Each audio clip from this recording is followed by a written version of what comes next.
Your Intel MacBook is slowing down and apps aren't launching, but this video has the fix. We're diving straight into resolving your Intel MacBook slowing down and apps failing to launch issues right now. First, we'll restart your MacBook to clear temporary glitches, and then close any background apps hogging resources, followed by clearing application cache files to remove corrupted data.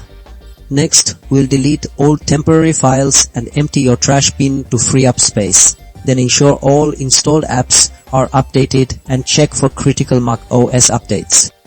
If those initial steps don't bring your MacBook back to life, the problem might be deeper system-level issues. So for method 2, we'll run Disk Utilities First Aid to check and repair your startup disk. Then repair disk permissions to ensure apps can access necessary files. We'll also rebuild the launch services database, which helps macOS find and open applications correctly, and then reset the system management controller to fix power and performance issues.